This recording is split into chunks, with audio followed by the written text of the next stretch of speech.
Hello hi, कैसे हैं आप सब लोग। आशा करती हूँ आप सब लोग ठीक होंगे। मैं वंदना वर्मा आप सभी का स्वागत करती हूँ। तो आज का जो हमारा प्रैक्टिस सेट है ये सीटेट ईवीएस का है, जो कि हमारे सारे प्रीवियस ईयर क्वेश्चंस हैं। तो चलिए शुरू करते हैं। पहला क्वेश्चन हमारा है कि नीचे दिए गए जीवों के समूह में से किनकी दृष्टि श्रेष्ठ होती है तथा वह मनुष्यों की तुलना में 4 गुनी अधिक दूरी की वस्तुओं को देख सकते हैं। पहला ऑप्शन है मधुमक्खी, मच्छर और तितली। तो पहला ऑप्शन तो हमारा गलत है। मधुमक्खी, मच्छर, तितली ये मनुष्य के अपेक्षा 4 गुना अधिक नहीं देखते हैं।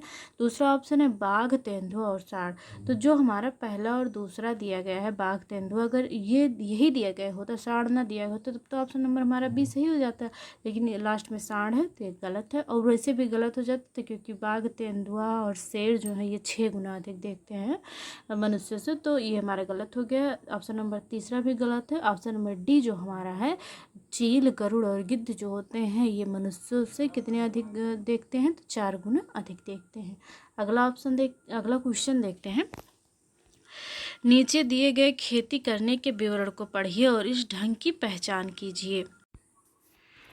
हमारा क्वेश्चन क्या है कि एक फसल को काटने के पश्चात खेत को कुछ वर्षों के लिए खाली छोड़ दिया जाता है, उसमें कुछ भी नहीं उगाया जाता। इस भूमि में बांस या अन्य खरपतवार जो भी कुछ उगाता है उन्हें उखाड़ा नहीं जाता, काट कर जला दिया जाता है। यह राख भूमि को उर्वरा बनाती है, मतलब कि जो राख होती है वो भूमि को क्या बनाती है, उपजाऊ बनाती है। जब यह भूमि खेती के लिए तैयार हो जाती है तब उसे हल्का सा खोदा जाता है, भूमि को जो नहीं जोता जाता, और उस पर बीज छिड़क दिया जाता है। मतलब जो भूमि होती है जब वो उपजाऊ हो जाती है, फसल बोने के लिए योग्य हो जाती है, तो वहाँ बहुत हल्की सी खुदाई की जाती है, ना कि गहरी खुदाई की जाती है, और उसके बाद में बीज का छिड़काव कर दिया जाता है।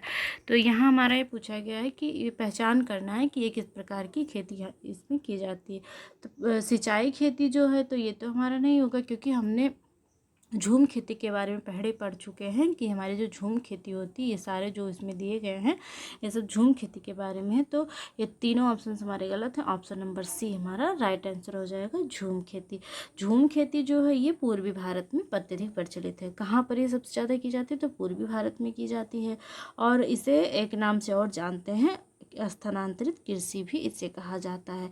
इसमें क्या होता है कि इस प्रकार की कृषि में जंगलों एवं झाड़ियों को साफ कर मैदान बनाया जाता है और उसमें खेती की जाती है, और उस जगह को जब उर्वरा शक्ति जो है वो समाप्त हो जाती है तो उसे कुछ वर्षों के लिए खाली छोड़ दिया जाता है, और जब उस पर खरपतवार, बांस ये सब उगाते हैं तो उन्हें काट कर जला दिया जाता है, और उसकी जो राख होती है उसे क्या करते हैं कि खाद के रूप में प्रयोग करते हैं। ठीक, आगे बढ़ते हैं।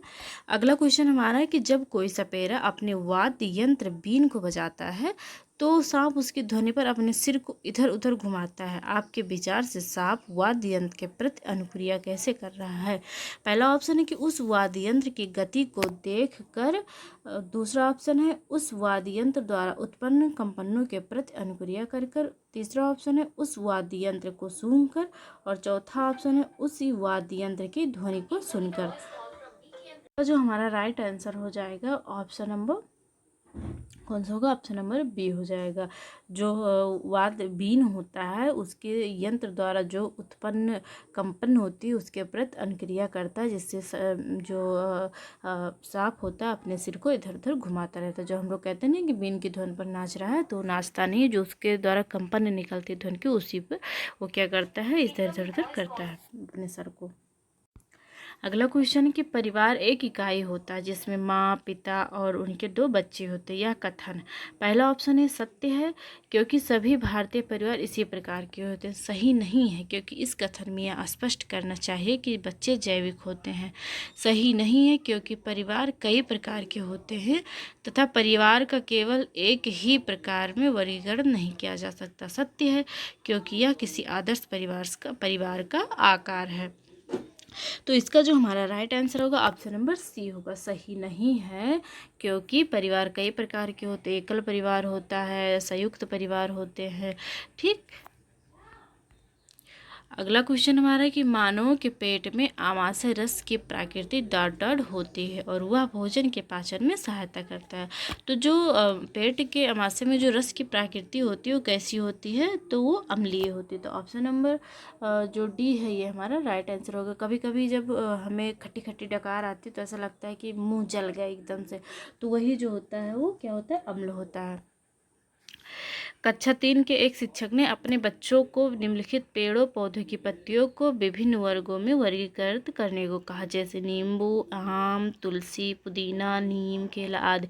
कुछ विद्यार्थियों ने पत्ती का वर्गीकरण इस प्रकार किया: दवाओं के गुणों वाली पत्तियां और दवाओं के गुणों से रहित पत्तियां, बड़ी पत्ती और छोटी पत्तियां। शिक्षक ने समूह को दोबारा पढ़ते हैं कुछ। हाँ, कक्षा 3 के एक शिक्षक ने अपने बच्चों को निम्नलिखित पेड़ों पौधों की पत्तियों को विभिन्न वर्गों में वर्गीकृत करने को कहा, जैसे नींबू, आम, तुलसी, पुदीना, नीम, केला आदि।